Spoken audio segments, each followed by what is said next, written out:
There are 4 members of this panel who deserve extended introductions. They are all very successful, and you should know about them, but they're not going to get extended introductions because I'm stealing their time. I will give them brief introductions so you know who they are. Rick Swedloff, next to me, is a professor of law at Rutgers and writes extensively and researches on insurance topics, insurance law topics. Dave Snyder is vice president with the Property Casualty Insurers Association of America. He has been engaged in public policy relating to the business of insurance for, well, at least 30 years, because that's how long I've known him. Linda Lynn is an early career scholar. She is a fellow at Harvard Law School and a lecturer in law at Harvard. And I guess I've known Birny about as long as I've known Dave Snyder. He is a consumer advocate, runs the Center for Economic Justice out of Austin, Texas, which is about 60 miles east of where I live. I'm honored that Dan asked me to be part of this. I became acquainted with him a couple of years ago. Shortly after I retired, I got a phone call from Aaron Klein, who at the time was running projects dealing with financial services at the Bipartisan Policy Center. And Aaron said that they were about to embark on a review of the impact of Dodd-Frank on the insurance industry. They'd already completed a series of reviews of Dodd-Frank on the banking industry, but they found that everybody on their panels were bankers and bank lawyers and bank experts. None of them knew anything about insurance, and so they thought they ought to put together a separate panel to deal with insurance. They'd already recruited Bob Lighton to serve as the Democrat co-chair, and they were having trouble finding anybody who would admit to being a Republican. So I wound up being the Republican co-chair, and over the course of the next 2 years, we interviewed scores of people for their input into our what became this, which Roy very gratefully, I'm grateful to how Roy spoke of this in his presentation. About halfway through the effort, Aaron left and went to Brookings, and so Justin Chardon took over as the chief staff person, and 90% of the drafting of this and the work of this is Justin's work product. And I think all of us are made to look good by people who are our associates, whether it's an associate in a law firm or a research assistant, graduate assistant, and so we don't acknowledge them enough. So again, Justin, thank you for your tremendous work in this. I would commend this to anybody who's interested in insurance regulation. Even though I was a co-author, I think it's really damn good. And you ought to get a copy of this from BPI and look at it. There's some things in here that I think are really relevant to the discussions we've had so far today. I got involved in the business of insurance as a fluke, and I think a lot of people get involved in the business of insurance by accident. In 1975, between my second and third years in law school, I was working for the Union Pacific Railroad, laying and repairing rails outside of Omaha, Nebraska. 3 weeks into the summer, our gang got laid off, and I'm at the end of June without a job. There was one job posted on the law school jobs board, and it was for a clerk at a mutual life insurance company in Omaha. I applied for it and got it.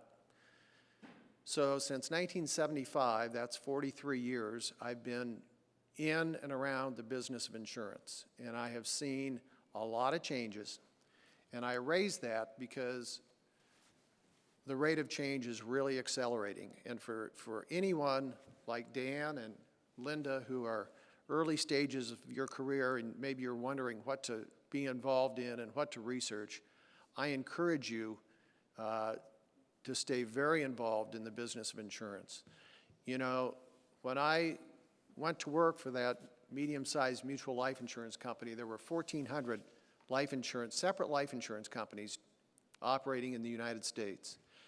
I haven't looked in a while, but I suspect today there are under 800. And that level of consolidation has taken place over the last really 2 decades. It has caused strains on the regulatory community. The regulators have had to make changes, and it has caused legislatures to have to make changes in statutes to accommodate that change. Some of those same things now are happening to the property and casualty insurance industry. You know, we're all reading about these autonomous vehicles, these vehicles that drive themselves. What does that mean for automobile insurers? I can guarantee you that auto-only companies like Geico and other insurers that have a significant book of automobile insurance are having strategic planning meetings trying to figure out what they're going to do when there are more autonomous vehicles on the road than driven vehicles. All of our laws now talk about it's the responsibility of the owner of the vehicle to maintain financial responsibility in the case of an accident. Liability insurance. Well, what happens if the owner no longer is driving the vehicle, it's being driven by software that's developed by Apple or Google or somebody else? Is it now the fault of Google or Apple if the car has an accident? You know, there's probably still going to need to be comprehensive coverage in case the tree falls on the car, but what about liability? And as all of those things change, we're going to need real thinkers to figure out how to deal with these things. The members of this panel are about to talk about something that is also facing regulators in the insurance industry, and that's the advent of big data and what it means now that insurance companies, like everybody else, have access to all of this information about you that comes from your credit histories and your social media posts and everything else. So one last comment. Professor Schwarcz very kindly allowed me to look at an advanced copy of a paper that is about to be published that he has written on the history of rate making, specifically property and casualty insurance rates in this country. And it's something that I've been studying for 2 decades.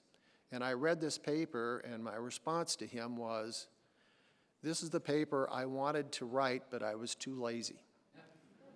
It is absolutely spot on. And when it comes out, I encourage you to read it. Over the course of the past 20 years, state insurance department budgets have been, you know, decimated isn't the word, because decimated is sort of 1 out of 10. It's much worse than that.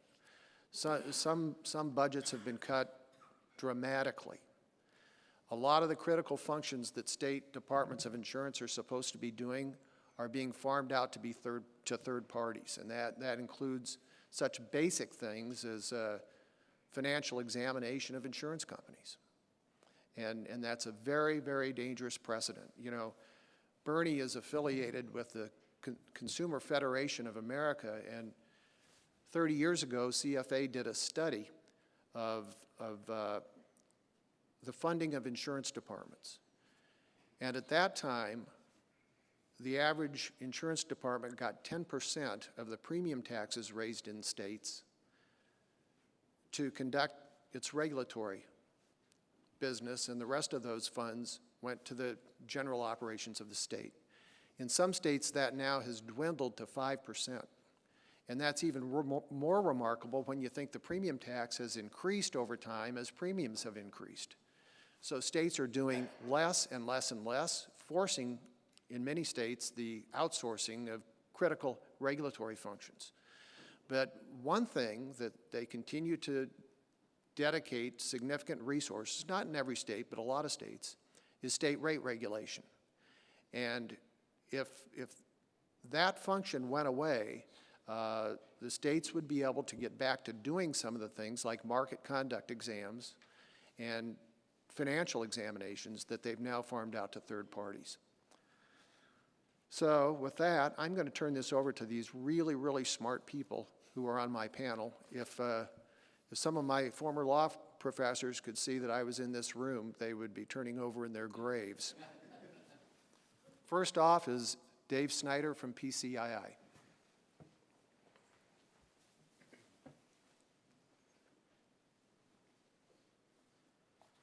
Well, thank you very much, Bill. As I look around the room, I see so much expertise. I'm deeply humbled. I'm convinced that the reason why Professor Schwarcz invited me to be on this panel was to balance his budget, because I live and work in the Washington, D.C. area, and so they didn't have to pay my travel expenses to be here.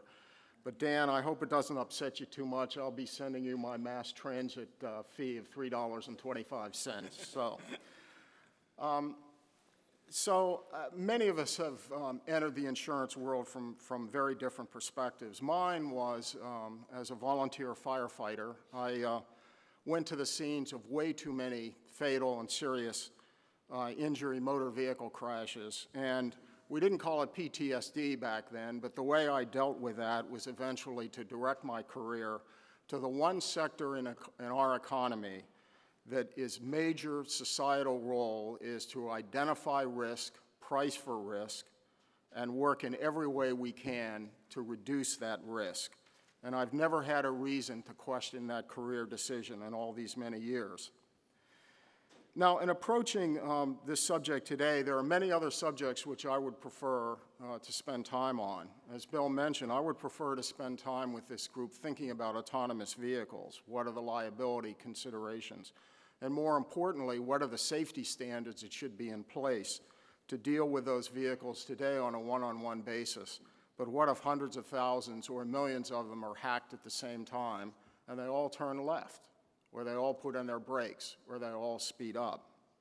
I'd also like to spend more time on how we could collectively and more effectively reduce human and economic losses to natural and man-made catastrophes.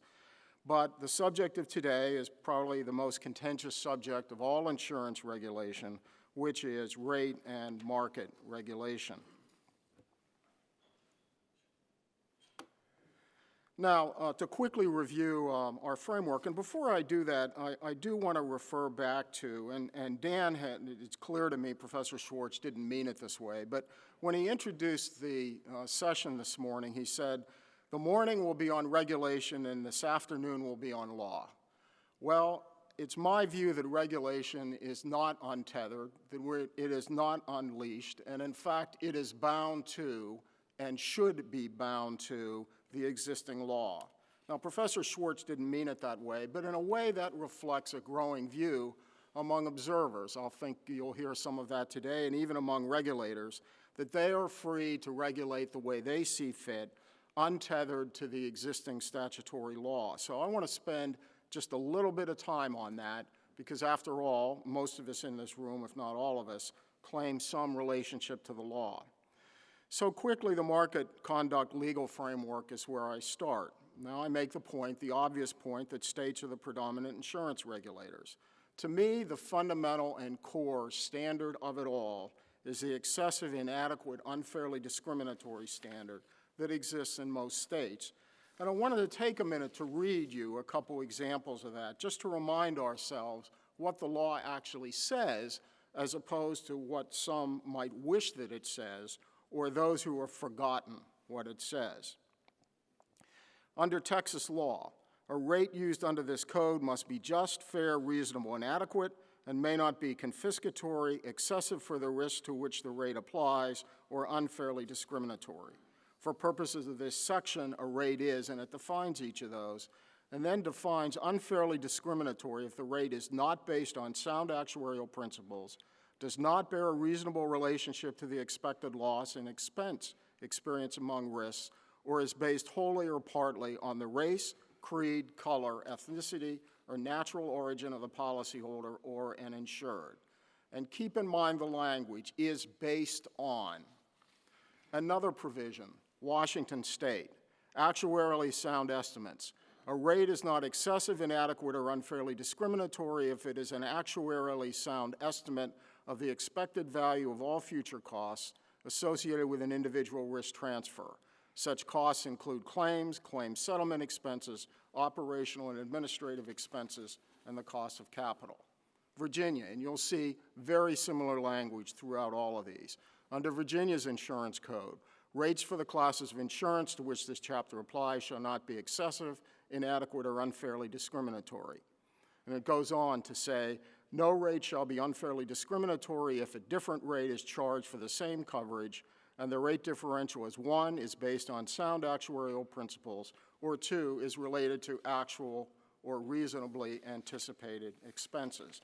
Now, I read all of those as a reminder of the basic law under which we all exist in virtually every state, and in which regulators are bound to uphold.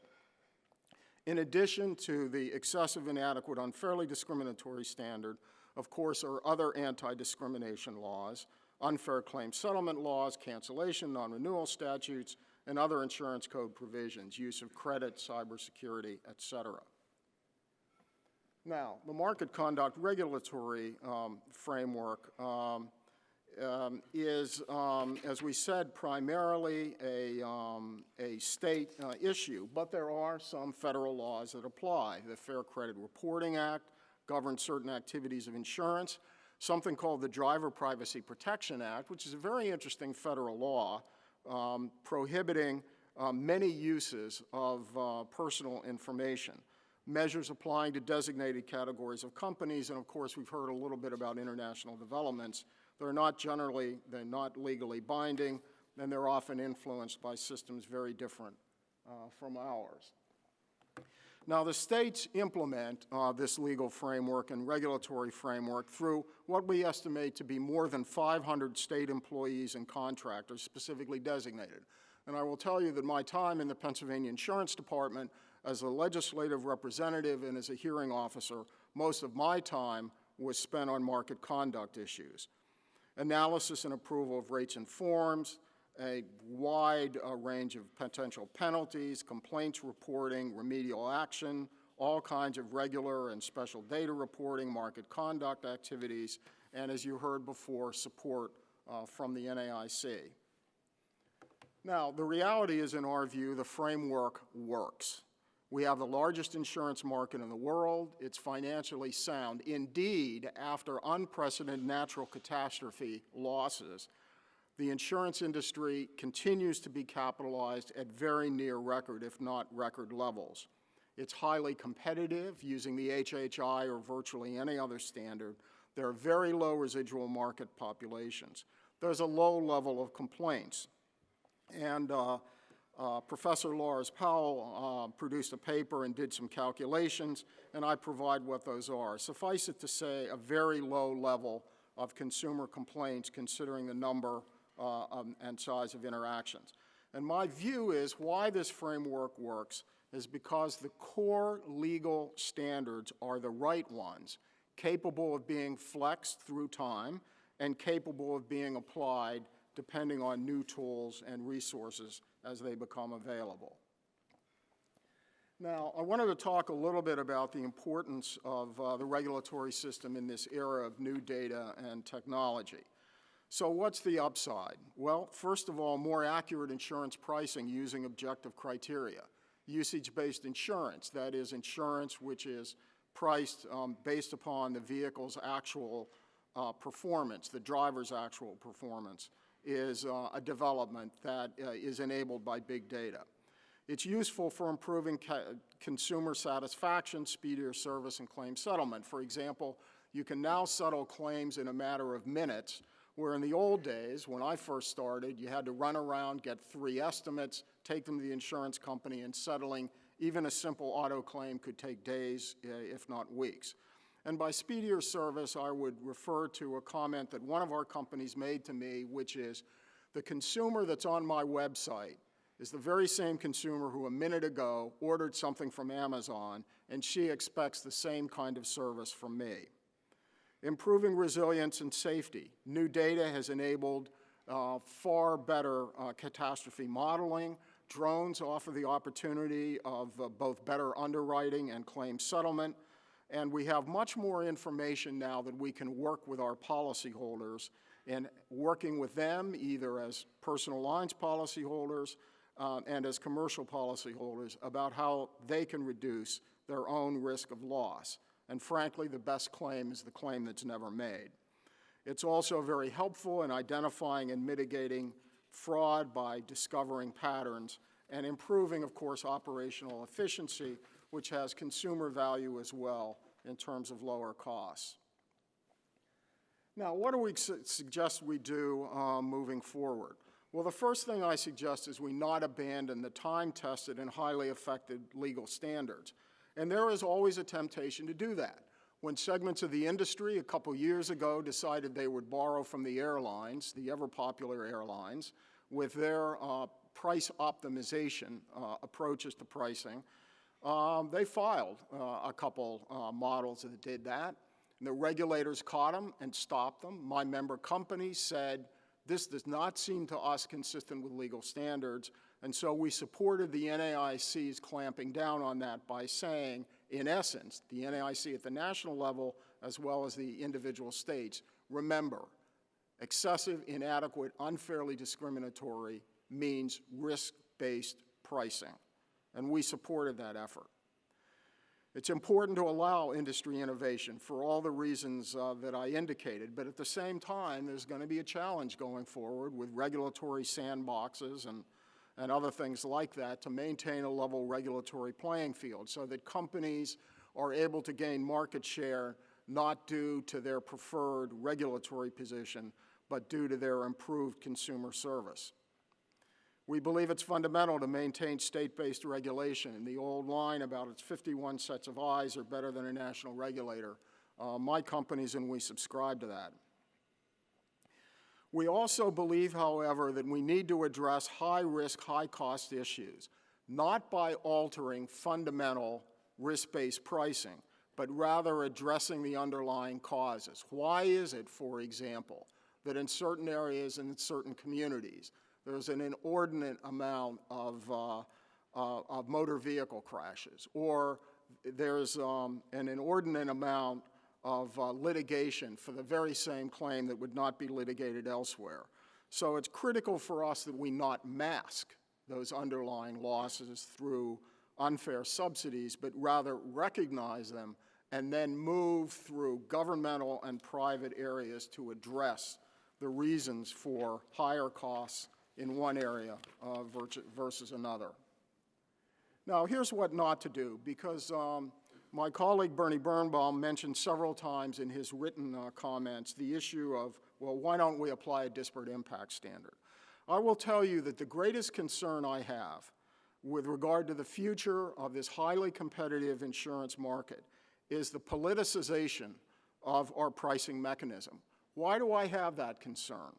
Number one, I saw 2 decades of a failed market in New Jersey where layer after layer of regulation pulled the whole system away from risk-based pricing. What was the result? Less and less consumer choice, less and less competition, higher and higher prices. Major companies were considering and did leave the market, and innovative companies didn't enter because of over-regulation, politicized regulation. The second reason that I share concern with further politicization of insurance rating really comes from the experience during the financial crisis, where, at least according to some theorists, lenders in the mortgage market refused to abide by underwriting standards, resulting in, along with other factors, certainly Wall Street played a role, resulting in a financial crisis that nearly tanked the world economy. So in both of those cases, politicization of fundamental insurance pricing, the lessons are that we must avoid that. And so we view disparate impact in that category. First of all, the prohibited factors that are generally talked about in disparate impact theory are already not used in risk assessment. Insurance companies do not collect or use race, religion, or national origin data. Secondly, disparate impact, in our view, inherently violates risk-based pricing and, importantly, current legal standards, resulting in policyholders of the same risk being charged differently on the very bases prohibited by many state anti-discrimination laws. Next, we believe that disparate impact analysis would also have the effect of rolling out widely accepted and regulated risk-based variables. For example, if you did a disparate impact analysis and you found that prior accidents and violations somehow had a disparate impact. Even something as widely accepted as driving behavior would have to be pulled out of the formulas and not used as a variable. And finally, if disparate impact is attempted to be imposed by federal regulation, we view it would collide with McCarran-Ferguson. So let me do a quick review, and I look forward to many questions. I've run through a lot of issues. I've had to do it in a very short period of time. First of all, time-tested legal standards have well-served consumers and markets. If consumer protection is defined in terms of relatively stable prices, large numbers of choices in a market, and a well-financed market where insurers are more than able to live up to their promises, then we have a highly effective and pro-consumer market. Extensive market conduct regulation, as I mentioned, already exists and is effective based upon objective outcomes and measures that I've mentioned. There's no cogent reason, in our view, to undermine or abandon the fundamental legal standards, especially risk-based pricing, and many reasons to maintain them. It's critical for state regulators to allow innovation to better serve consumers while assuring a level playing field. It's important as well that they have the resources that they need in order to apply at the state level, not at the national or NAIC level, but apply at the state level those tools needed to keep up with innovation in the industry. And finally, going back to why I'm involved in the insurance industry at all, it's important not to mask underlying costs, recognize those costs, and address the underlying cost drivers, not undermining the fundamental that has led to the highly effective pro-consumer market that we have. That is the fundamental standard of risk-based pricing. So I look forward for a discussion later on. I also, let me just make a couple comments about some subjects that came earlier. HR 5059, for example, my company testified in Congress in support of that legislation. We understand that negotiations are going on, and we would urge people to continue to watch that because we are hopeful that some version of that legislation will eventually move forward. And finally, with regard to the international standards, we believe that Team USA is the right approach. That was a phrase coined by Tom Sullivan. And believe, in fact, that the consensus language in Heller-Tester actually strengthens Team USA by assuring that the consultation that should and must go on actually goes on. No more check-the-box consultation, but rather real, effective consultation, and that's what we mean by consensus. So with that, I look forward to further questions and a discussion later on. And if possible, Mr. Coordinator, I'd like to reserve a couple minutes to respond because I know there'll be a lot to respond to. We're supposed to go till 1, so I will we'll move on to Birny, and we'll try to keep the presentations to 13 minutes or so that we reserve some time for questions. But go ahead, Birny. So yeah, Dave, you should definitely get some more time because you were so succinct. But I will just refer you to, let's see, here's the clicker, huh?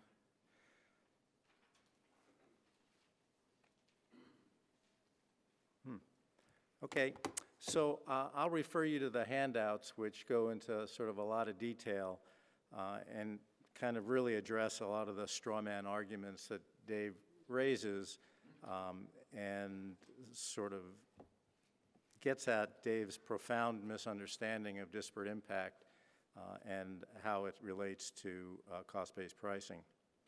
But I'll start with why CEJ works on insurance issues. We're a consumer organization. And we work on this for two important reasons. One, insurance products are essential financial security tools for individual and community economic development. So we work to ensure fair access and fair treatment for insurance consumers, particularly for low and moderate income consumers who are most in need of these financial security tools. And second, insurance is the primary institution to promote loss prevention and mitigation, resiliency, and sustainability. So we work to ensure that the insurance mechanism actually fulfills those goals.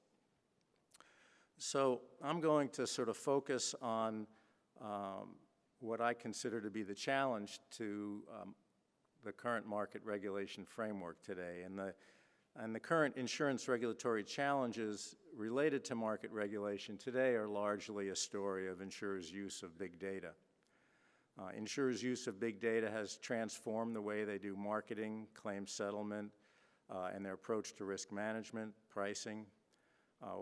We're talking basically about using massive databases of information about millions of individual consumers with data mining and predictive analytics applied to those, generated into scoring models produced from those analytics.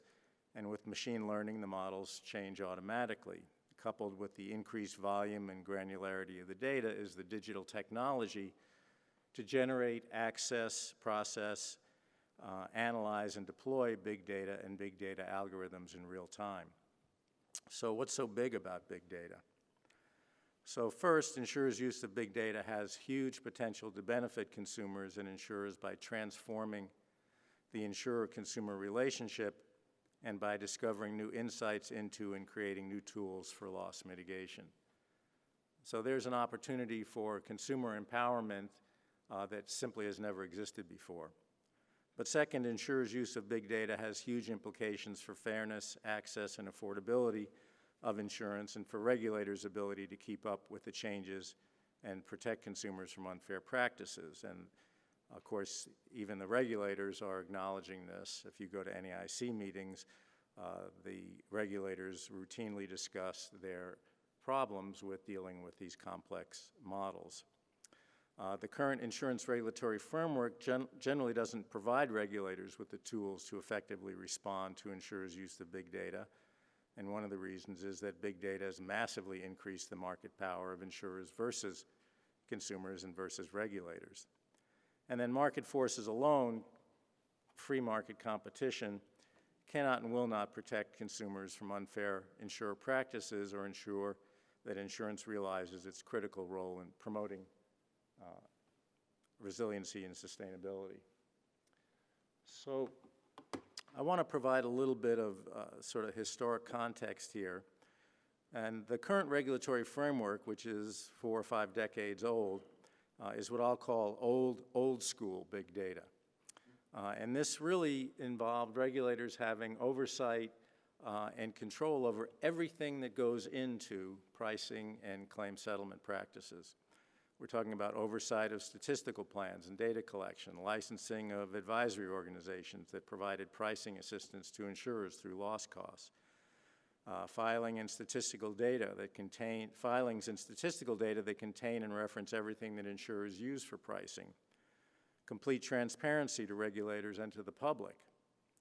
And then market regulation generally was based on an auditing approach.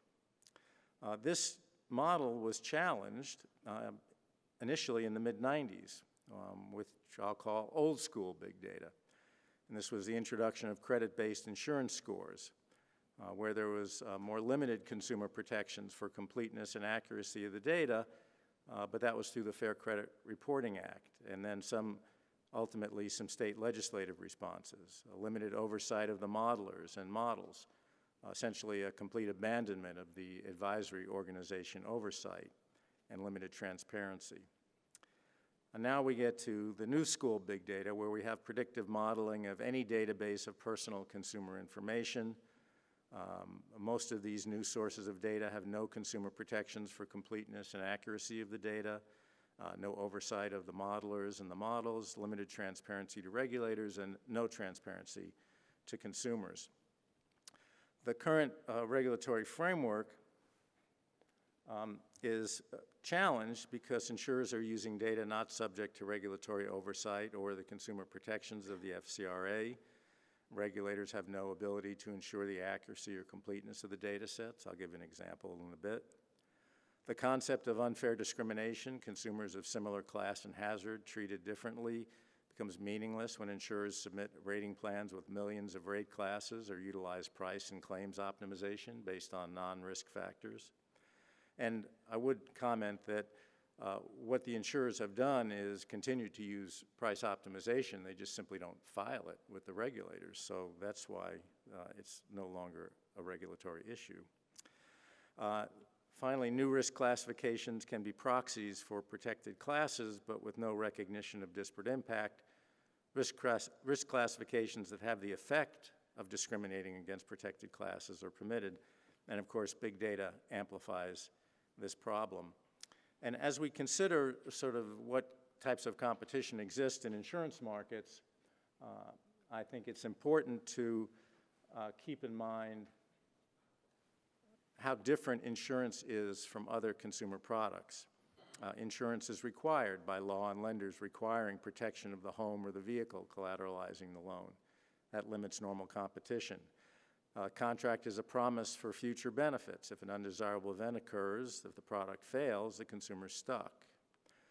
Third, consumers have little or no information about insurers' performance. If you look at the materials I prepared that should be in your handouts, it explains in a fair bit of detail that consumers literally have no ability to shop on the basis of anything other than price, and to a very limited extent the coverages that are offered. There's no information about how well insurers perform in actually fulfilling their promise of settling claims.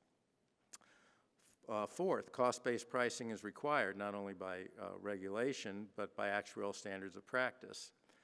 The requirement for cost-based pricing is there to protect insurer financial condition and to prevent intentional or unintentional unfair discrimination. And finally, there's profound public interest in broad coverage because the failure or inability of consumers and business to access insurance has huge implications not just for individuals and families, but for taxpayers, communities, and the nation. See the National Flood Insurance Program. So, what is needed to promote competitive markets, fair treatment of consumers, and improve the insurance industry role for economic security, loss mitigation, resiliency, and sustainability in an era of big data? So, the first thing, and this is sort of a summary, and I'll just highlight a couple of items, but the first thing is to articulate what the future of risk management, sustainability, resiliency, and insurance should look like. And the reason for that is that before we choose our tools and techniques, we must first choose our dreams and our values. For some technologies serve them, while others make them unobtainable. And from our perspective, the vision and the future that we want to see is empowered consumers and businesses partnering with risk management and sustainability companies who also provide insurance. We want to see a future of greater, not less, transparency in insurance pricing, sales, and claim settlement. So I want to talk about how to modernize insurance market regulation. The first step is that regulators need to monitor markets more comprehensively and efficiently through regulatory big data. The current regulatory framework, again, based on regulators monitoring everything that goes into insurers' marketing, pricing, claim settlement, is simply not feasible in an era of big data. While there were a handful of advisory organizations 20 years ago, there are now hundreds of organizations that are performing the same function as advisory organizations today. And there are all sorts of non-insurance consumer data that are being used. So instead of trying to sort of focus on the control of everything that goes in, there really needs to be a shift to monitoring what the consumer market outcomes are. And unlike other financial services, insurance regulators collect virtually no information on market outcomes. If you look at NAIC reports on average auto premium and average homeowners premium, the reports came out in December 2017 for experience of 2015. The NAIC has been working for 5 years on examining issues in auto insurance availability and affordability. The regulators have no data to examine those issues. In fact, they are reliant upon the data that insurers are willing to give them. The insurers themselves have said, we'll not give you individual insurer information, we'll give you aggregate information because that's all we think you need. And the regulators have acquiesced to that. So the data needed for a robust market analysis, of course, is transaction data, similar to what financial regulators get for the Home Mortgage Disclosure Act. Insurance regulators lag other financial regulators in this ability to monitor market outcomes.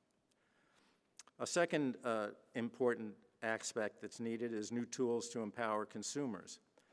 New or improved opportunities that exist now as a result of big data to encourage shopping based on factors other than price. So there's an opportunity now to generate public information on insurers and intermediaries' actual market performance and give consumers the opportunity to look at that. New tools to assist consumers in managing their risk and controlling their premium. So a future that utilizes big data to give feedback real time to consumers as opposed to generating yet another black box score or algorithm. And improved disclosure of of the information that insurers are using in terms of the consumer's personal information and the insurer's track record protecting that personal information. And finally, what's really needed here is to treat consumer information and disclosure as a rigorous regulatory tool, not as a default mechanism when there's a market failure. There's a need to use the relevant experts to glean insights from behavioral economics and to use consumer testing. In other words, to look at consumer information and disclosure in as rigorous a way as you do for establishing reserves or other types of regulatory actions. There's also an important need to modernize the oversight of risk classifications. And the reason for this is that risk classifications represent insurers and society's decisions about how to group consumers for the purpose of assigning premium, determines the affordability and availability of insurance for consumers. It's the key tool through price signals for loss mitigation. In the vast majority of states, the only justification needed for a risk classification is a correlation. In an era of big data and the modeling of rates and risk classifications, such a test is arbitrary and opaque. We see this in the huge differences in the rate impact of the same risk classification across insurers and even for insurers across states. There's a need for a 21st century approach to oversight of risk classifications, and one aspect of this is the application of disparate impact to insurance regulation. As Dave has argued along with his industry colleagues against disparate impact, they claim, and I quote from a recent submission, absent discriminatory treatment or failing to match price to the risk, the issue is whether there are even appropriate inquiries to apply to insurance rating. This is especially the case in some states prohibit even asking about the applicant or policyholder's race or some other protected class status. As a result, the rating for a particular risk is truly colorblind. This position is, of course, nonsense to anyone familiar with algorithms because algorithms can reflect and perpetuate the historical biases of the data and the developers.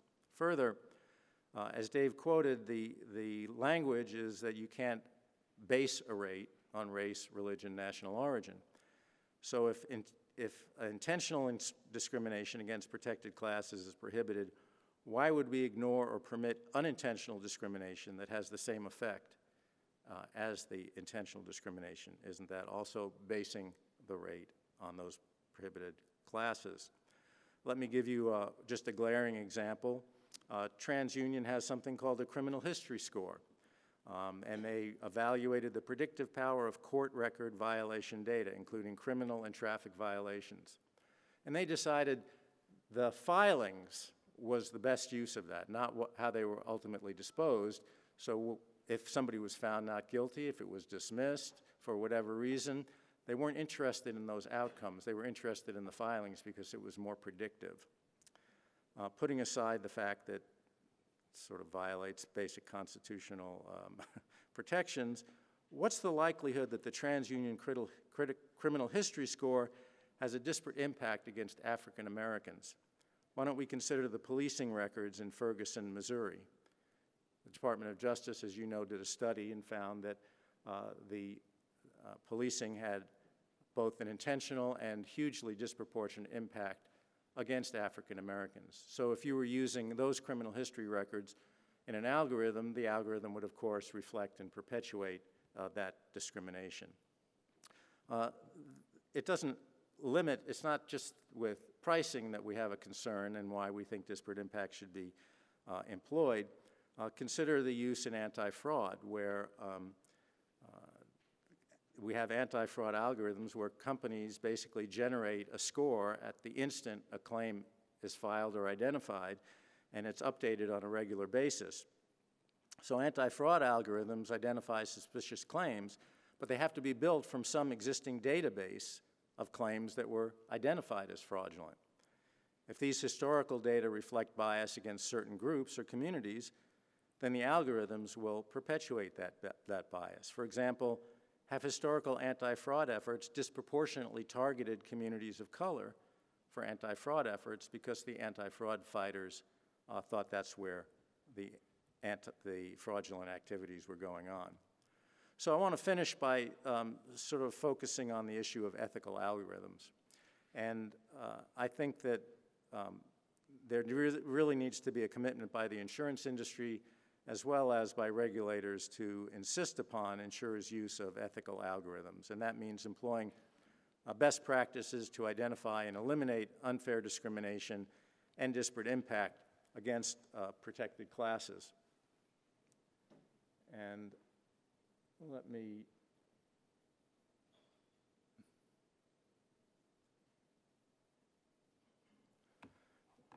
finish up by saying that the foundation of all of our work is cost-based pricing. Disparate impact is not only not inconsistent with cost-based pricing, it ensures better cost-based pricing. And when we talk about tools to minimize disparate impact, one tool, for example, is the explicit consideration of race or a proxy for race in the development of the model, and then eliminating that variable when the model is actually deployed. That's a technique that's been used for decades in the banking industry and is actually used by some companies now in the insurance realm. So we're not talking about sort of rocket science here. We're talking about things that are pretty standard. But the use of ethical algorithms, or the insistence upon ethical algorithms, in our view, is reasonable and necessary for insurance pricing and claim settlement models. It improves cost-based pricing in claim settlement models. It minimizes disparate impact, thereby stopping the cycle of perpetuating historical discrimination. Helps promote availability and affordability for underserved groups. It improves the price signals to insureds for loss mitigation investments. It helps identify biases in data and modelers and improves data insights. It improves consumer confidence of fair treatment by insurers. So with that, I'll finish up and happy to turn it over to my colleagues and further the conversation. Thank you. I think next on the list is Linda. We're starting to run a little bit behind, so we'll try to keep the next two talks to 13 minutes if possible, and then hopefully we'll have some time for questions. Might start a little bit late for lunch, but turn it over to Linda now. Thank you, Dan. So I want to talk today about one aspect of the big data revolution that has come to insurance rate making, and that is just the fact that insurers are increasingly able to, and of course motivated to, use information about consumers' willingness to pay and consumers' search costs to discriminate amongst consumers. And I broadly call this market-based price discrimination. It includes the familiar concept of price optimization, but I'll talk about a few other instances where I think it may occur. So, as you've heard, the most intuitive example, probably, of market-based price discrimination in the insurance context is price optimization. So insurers who look at data about a consumer or a group of consumers' comparison shopping habits and then adjust their prices accordingly. And if you think about it, I guess more in economic terms, what insurers are using big data analytics to do is to predict consumers or group of consumers' search costs and charging higher rates to consumers with higher search costs. But even outside price optimization, market-based price discrimination can occur when insurers vary prices or offer discounts on the basis of cross-selling potential. So when insurers offer This is not a new practice, but what big data analytics can do is enable insurers to pursue the strategy with much more precision and identify the customers who are more likely to be receptive to a cross-selling opportunity at a given time. And this, in effect, allows insurers to compete more aggressively for high value or high potential consumers without offering a similar discount or without competing as aggressively for low value customers. And then finally, just thinking of where this form of using big data can go, in other industries, we see companies that are directly predicting consumers' willingness to pay and offering different prices based on different consumers' willing to pay. So Uber, for example, uses upfront pricing, which, let's say, uses machine learning algorithms to predict how much each consumer or group of consumers is willing to pay for a ride along a certain route. And that's how, and they charge different prices based on that prediction. My overall point is that big data analytics and pricing holds enormous potential for improving consumer welfare. But it also holds, as Birny pointed out, enormous potential for generating distributional outcomes that are unfair from a policy perspective, and I would even go as far as to say socially unacceptable. For example, consumers with high search costs can be consumers with fewer alternatives, consumers whose neighborhoods are not served by traditional insurance companies, or consumers with rating factors that are unfavorable, so low income, low education. Consumers who have high search costs can also be consumers who are less financially sophisticated. And when insurers charge higher rates to consumers with higher search costs, they'll in effect systemically disadvantage these types of consumers. And similarly, you see the same story with price discrimination based on cross-selling potential. Consumers with low cross-selling potential are frequently consumers with limited financial means, consumers who do not own more than one car or do not own a house. And when insurers offer discounts based on a consumer's cross-selling potentials, their lifetime value, they end up systemically disadvantaging low-income consumers. And the reason why I focus on this form of market-based price discrimination is that it is unusual in that it is a type of activity that can still exist even in a highly competitive market. This price discrimination is efficient for consumers. It is not anti-competitive. And as a result, market forces, market competition is insufficient to curb any distributional problems or unfairly discriminatory rates that might arise from insurers pursuing this practice. And intuitively, this makes sense. When insurers engage in price discrimination, what they do is, they have an incentive to overcharge consumers who are least likely to be affected by market forces. These are consumers who are least likely to be rate sensitive, more likely to have high search costs, high brand loyalty, high willingness to pay. From an insurer's perspective, there is limited incentive not to overcharge a consumer with, for example, high search costs because other insurance companies have limited incentive to come and attract this customer. This customer has high search costs, will not be likely to shop around. And because market-based price discrimination is a competition promoting practice, we need more regulatory intervention, or at least more regulatory scrutiny in this area, because it's not something like market forces by itself can drive out. So finally, turning to the regulatory response then. After the emergence of price optimization, some state insurance regulators did warn insurers that price optimization amounts to unfair discrimination because it's not based on cost or risk. But what regulators have yet to do, I think, is to step up their ability to detect when these practices are emerging.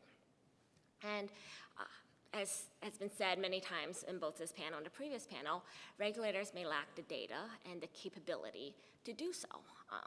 And as Birny pointed out, right now, they currently lack two forms of data. So they lack data about individual insurers.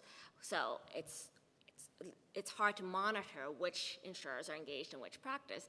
And they also lack data on market outcomes. So they cannot see the distributional effects of insurance companies' rate-setting practices. And both types of data are necessary for regulators, not just to prevent on the back end, once these practices have received publicity, prevent and discipline insurers for using these practices on the back end, but to monitor when they're emerging. And in the bank lending context, I do think bank regulators do a better job of tracking market trends because they have the data available through HMDA. Then they can see what new practices are emerging in the market. They could supervise through ongoing data collection, not just a one-time data call, which each individual insurers are doing and when they deviate from risk-based rate setting. And finally, they have a better hand at enforcement because, again, they have the data to do so. So I guess I'll stop there.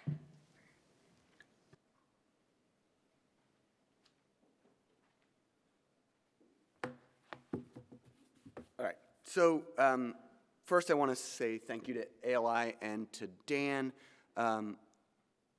This is a tremendous turnout, and the audience is a great tribute to the reach and importance of Dan's work. He is a singular talent in this field, and so it's really remarkable.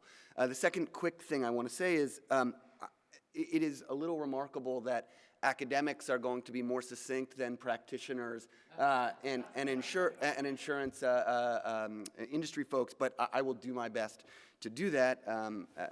That goes against the norm of academics. All right, so I put together some slides because I think that's what people do. I don't have as many words. I don't think I know as many words as Dave or as Birny, so mine mostly has pictures.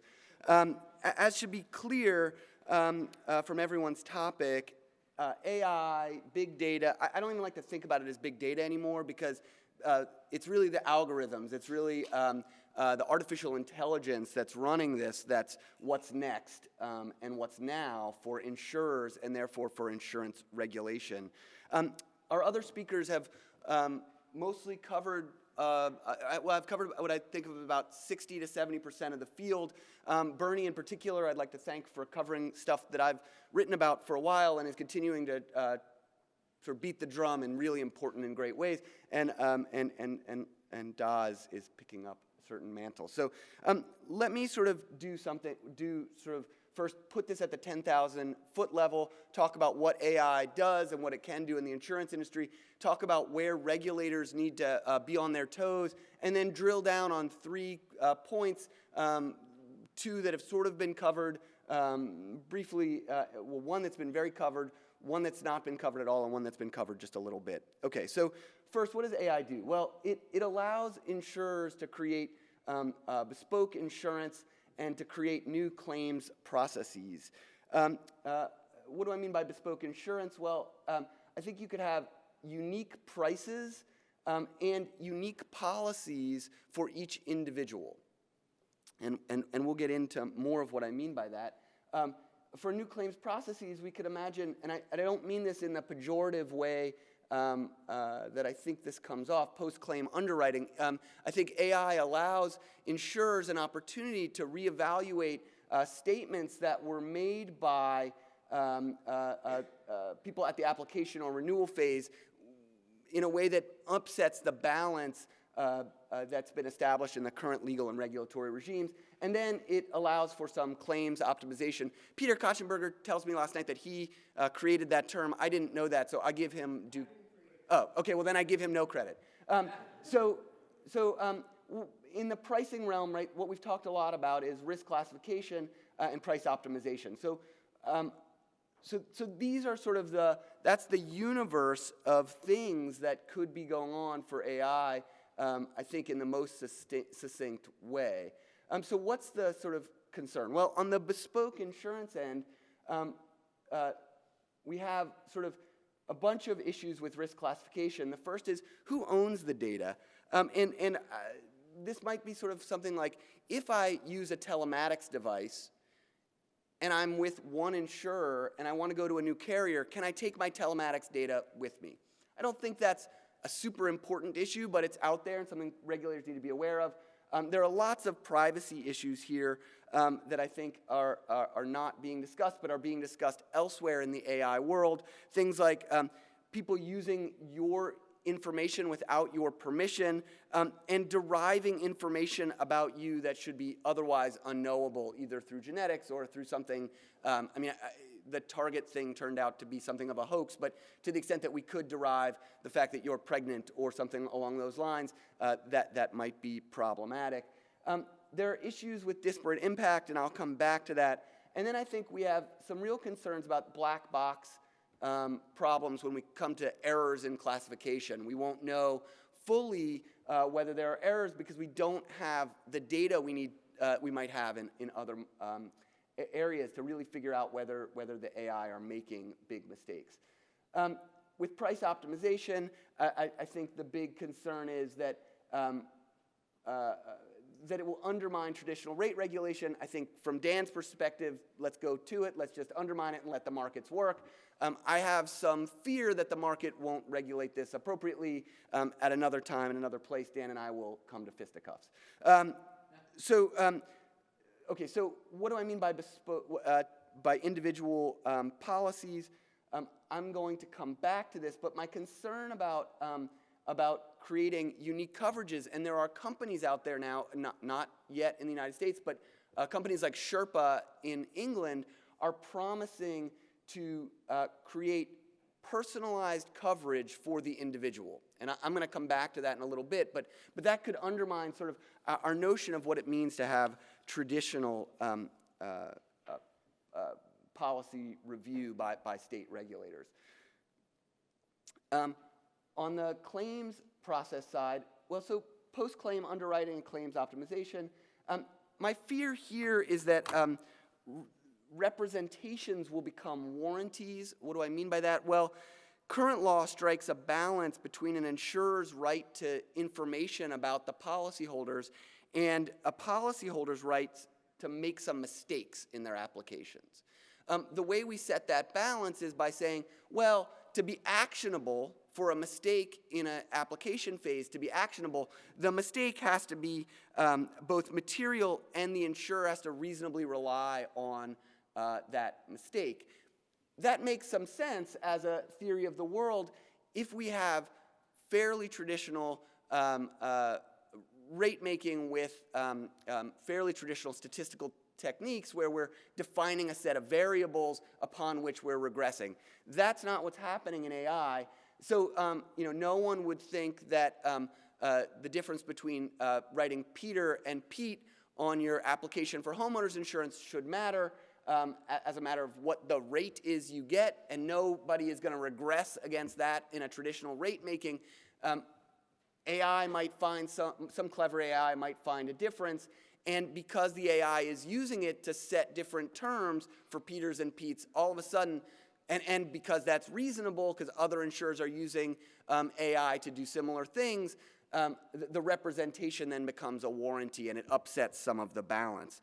All right, so in the evaluation of claims, I think there are two big fears. One is over-investigation, and the other is systematic underpayment. Here, the concern is that insurers might be sequencing claims for handling or paying claims in an amount based on machine learning. And that could be a positive, right? I think sort of by and large, that's a thing that we should all think of as a good thing if it's working well. If it's not working well, there could be some significant problems. We don't know whether there's going to be over-investigation because the price of investigation of claims goes down, which might delay payment for some set of policyholders. And we might have systematic underpayment in such a way that the AI is determining, well, if I just chisel this payment enough that there's not a complaint from the policyholder and there's not switching, right? So people aren't going from one policyholder to another. The feedback loop to the AI is, this is a good chisel, and I'm just going to and the AI will say, I'll just keep doing this until they get that negative feedback loop. And so we need to be a little bit need to be a little bit aware. So let me, because I think I've been speaking quickly and have time, let me go on and talk a little bit about some of the hot button issues. Well, first the hot button issue and then a couple of different ones. I want to talk for a moment about this disparate impact problem that both David and Birny covered.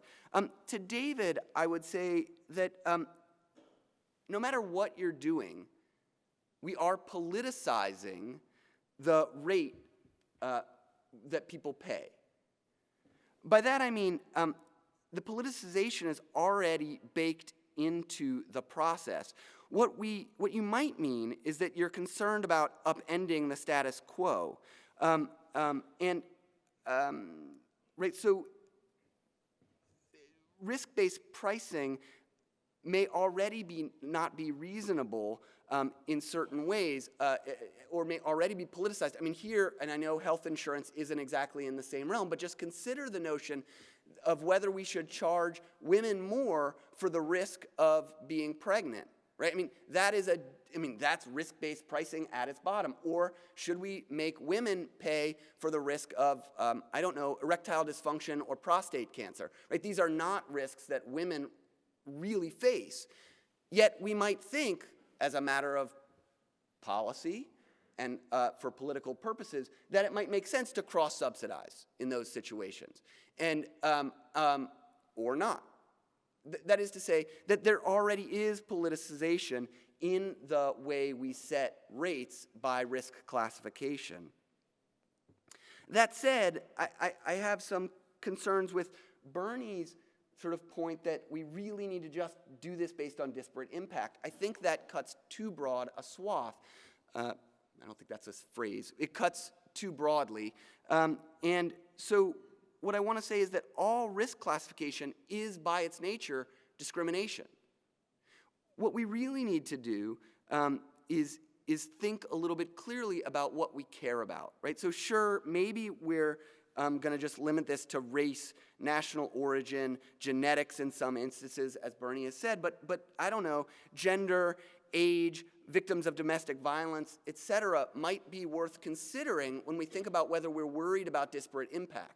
But when we do that, we have to really think carefully about what we care about and in what line. So for instance, do we care that we're discriminating based on age for life insurance? I don't think so. I mean, it seems inherently fair to charge folks that are a little bit older a little bit more for insurance than folks that are young. What about for homeowners insurance? Are we as comfortable doing that? I don't know. I mean, I could tell a story either way, but I don't think we can just say that because there's a disparate impact on that ground that it's automatically unreasonable. So I think we need to be very thoughtful about the way we apply this. Let me now talk about sort of bespoke policies. I think this is the new. That is, this is something that we're not yet talking about. It's unclear to me precisely what it means that insurers are promising bespoke policies or policies tailored to your unique risk. It could mean one of two things. It could be traditional set of coverages with a bunch of traditional riders tailored to your needs, right? That is, this is homeowners, but because you own a dog, we'll do this, or because you have 2 kids, we're going to do that, or something like that.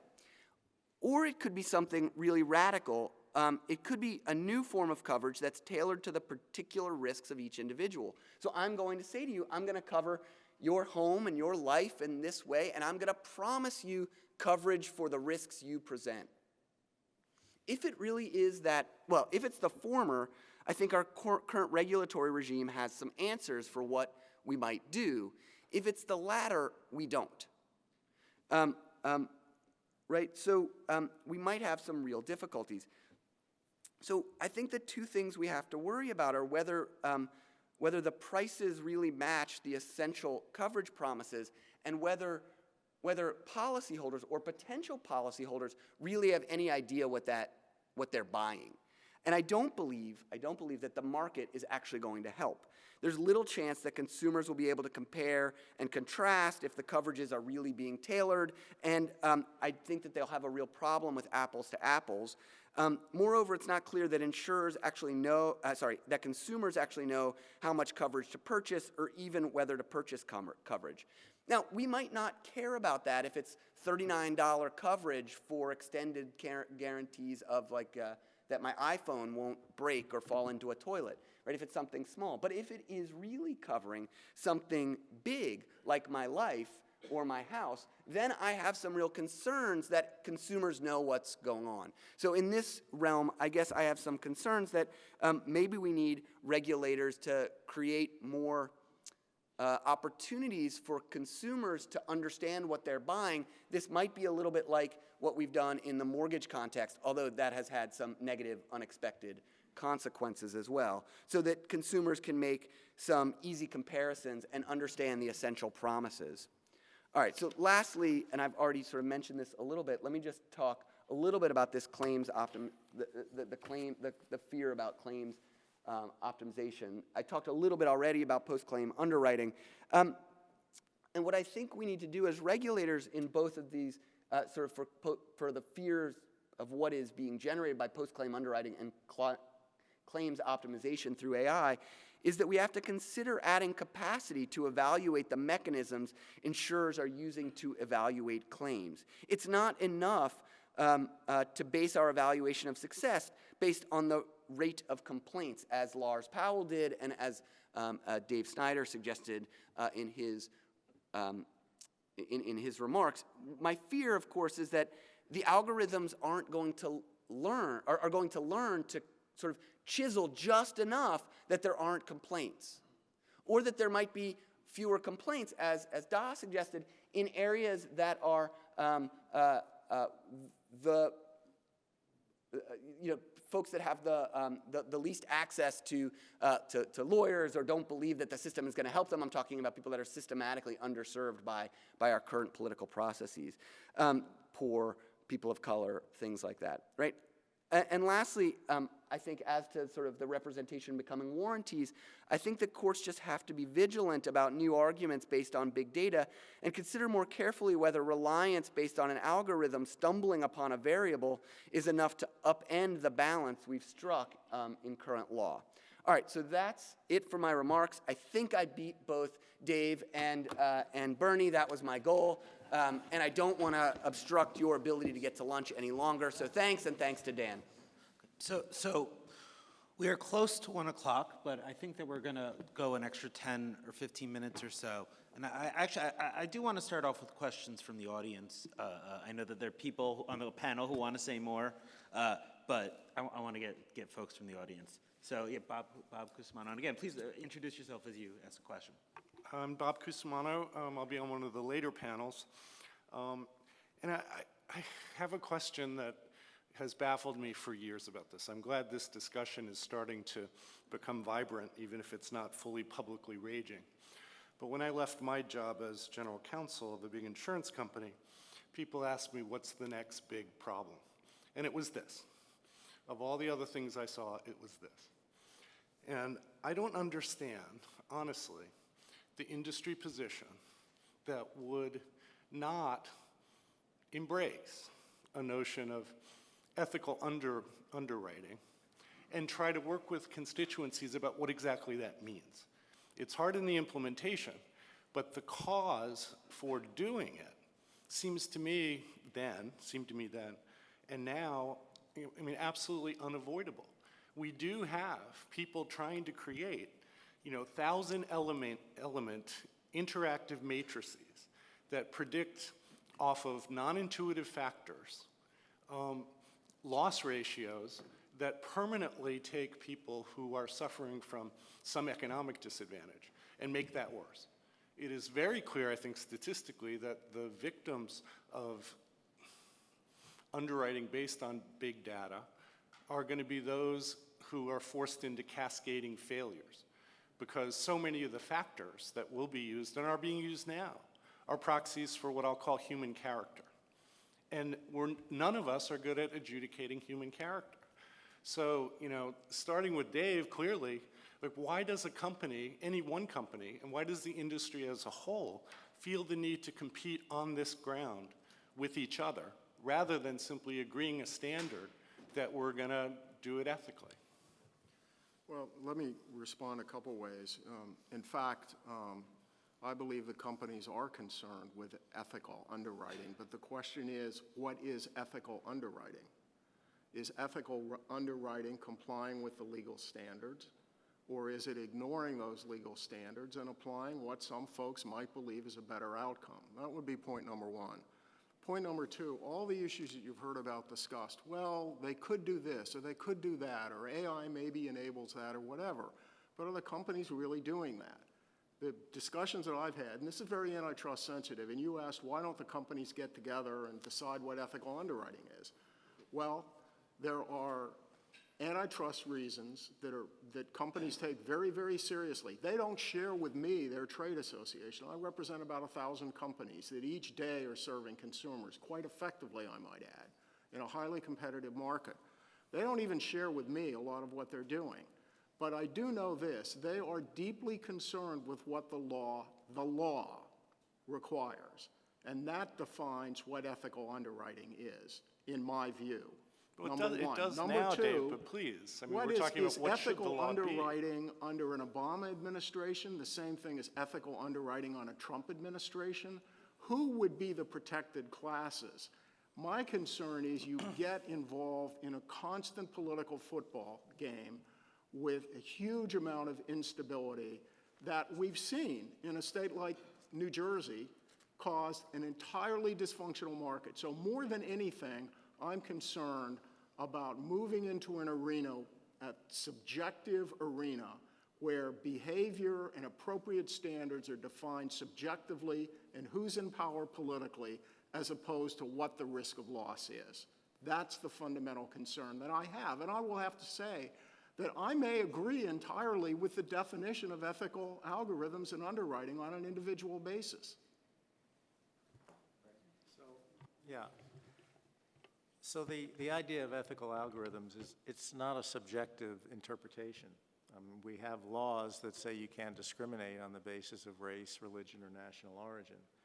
So the idea of ethical algorithms is simply saying, let's make sure that you don't discriminate on that unintentionally by using proxies for that. So nobody's saying that, you know, the change in administration is going to change the interpretation of what ethical underwriting is, because what's prohibited is done by the legislature. So it's not an issue of a subjective interpretation of this. I think the other point that I'd like to make is this sort of idea that insurers don't want to discuss ethical underwriting because of concerns about antitrust. I think that insurers are very selective about when and how they use this sort of antitrust argument, because when insurance companies speak at CEO conferences, they're free to tell each other, listen, you know, we got to maintain our underwriting discipline. Or when companies like TransUnion or Fair Isaac generate basically advisory pricing models. Nobody's stepping up and saying, hey, you know, there's a concern about antitrust with these companies basically engaging in collecting insurance data and then spitting it out in the form of pricing guidance.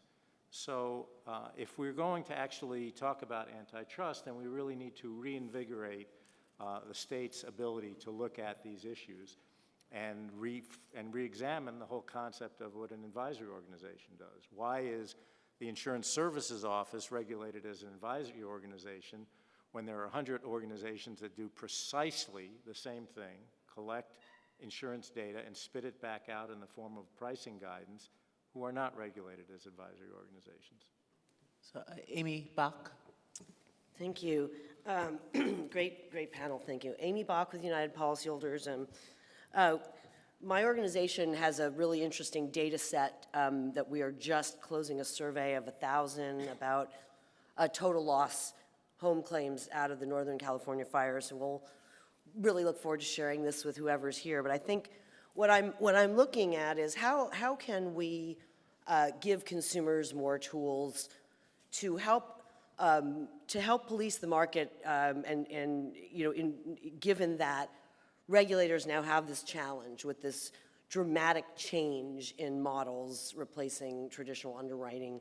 And one example that I have that I really haven't figured out how to get insurers to get on board with this is, right, we want consumers to make good decisions, right? We want, when they file a claim, if they have a small claim, we now, as a consumer advocacy group, say, do a calculation before you file the claim. If it's small enough, don't file it, because it may cause you to lose your insurance. So like the whole big data and the modeling conundrum has kind of eclipsed a lot of the focus that had been on this use it and lose it phenomenon.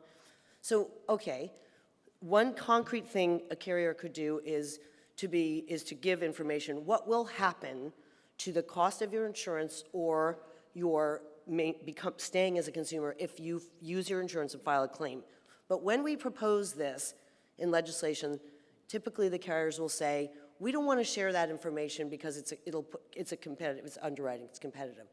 Is there a way, Dave or anyone on the panel, do you see a way to give consumers more information? Obviously, complaints are problematic. It's a limited data set. But something pragmatic, what will happen, you consumer, if you do this? What will happen to your cost of your insurance and keeping it? What more can we do there? I'll jump in. So first, reference to consumer complaints is really unhelpful. Consumer complaints really don't reflect whether there are issues in a market. One example, Wells Fargo falsely lender-placed auto insurance on 800,000 borrowers, and insurance regulators got no complaints about that. So the fact of the matter is that there can be many problems in a market without consumer complaints showing up. And of course, the whole concept of price optimization is based on how do we take actions to avoid those types of consumer complaints. But the other thing is that there's so much opportunity to use sort of digital technology and available information to give consumers smart information, smart disclosures, to frame information in a way that is actionable for consumers. And again, this is where the regulators are behind the curve. What we see regulators having produced over the years are 10, 20-page paper shopper's guides. And what's needed are online interactive tools or more succinct paper tools to really focus on the important issues that consumers have to face. So I think that this is, again, one of the examples where big data holds a phenomenal opportunity to empower consumers in a way that has never been done before, and to do it also in real time. I mean, when we talk about there's shopping, but there's also using the policy. There's also opportunities to improve consumer information, disclosure, and interactions for using your policy and engaging in real-time loss mitigation, whether that's home telematics or auto telematics. So there's literally no end to the opportunities here, but there does need to be sort of a movement away from the traditional forms of information and disclosure written by attorneys and actuaries primarily for sort of liability protection as opposed to empowering consumers. I'd like to respond to Amy real quick and to something that Dave said, which is, first, I want to echo the call for more data. And I know Dan has written several times that it's actually prohibited. I mean, insurers are prohibited from collecting some of the kinds of data that we need. So if I were going to ask, and this is not necessarily the right body, but if I was going to ask for something, it would be to have that ban lifted and then to require more data to be collected. I think that would also help Bob, sort of answer, and Dave come to some sort of agreement about what we're really looking for here. I want to respond to this other thing, which is that I am living in a hypothetical world, or that Da and I and Birny are living in hypothetical worlds where we're saying AI might do this or might do that. I only half disagree with that. I disagree on the sense that it is already the case that insurers are pricing with AI and that they are creating policies with AI. They are advertising that they're doing that. What I don't know is exactly what the impacts are of that decision to use AI in that way. Part of why I don't know that is because I don't have the data. And if I had the data, I would know more. The other thing I'll say is it's my job to hypothesize, right? I mean, that's sort of why I'm here. I am supposed to be predicting sort of the problems of the future, not just because of the call of the panel, but that's the value add that academics do, despite what some members of the Supreme Court say about what our work is. So I don't think I'm living in a hypothetical world where we're going to live on Mars and I'm worried about insurance on Mars. I'm worried about what's happening today on Earth, in the United States and in Europe, and I'm thinking about what the consequences of those behaviors might be. Well, can I just? Actually, Okay. So I think my stomach is rumbling. Okay. And although I know that there are many other questions out there, I think we're going to have to close the That's panel. fine. I was just going to tell Rick he's right. All right, all right. I was just going to say exactimate Moderator, is 1 minute. One last thing. Okay. And I want to follow up on what I said earlier. You know, back in the early 1990s, all the rage was total quality management. If some of you are old enough, you can remember that. And it died after the Japanese economy collapsed because it was imported from Japan. I went and heard a presentation on it, and by far the best presenter was a professor from UCLA who was an expert on Japanese TQM, who grew up and was educated in Japan. And after his presentation, I asked him, "You know so much about this, why did you come to the United States?" And he said, for a couple of reasons, but the one I remember the most was, you know, when you look in a fish bowl, the fish inside the bowl really don't know what's going on. You have to stand outside and look at it to really understand what's happening in that fish bowl. That's the advantage that you academics have with respect to insurance regulation and the insurance industry. Those of us who are in it, who are engaged in it, who have to make decisions based on today and earnings for 3 months, sometimes really don't get it. And I would encourage you to stay involved in insurance. There have not been enough academics over the years who know anything about insurance. And if you are early in your careers, there's a couple of you in here, stay doing it because the industry needs you. Thanks. I like that as our final remark for the morning.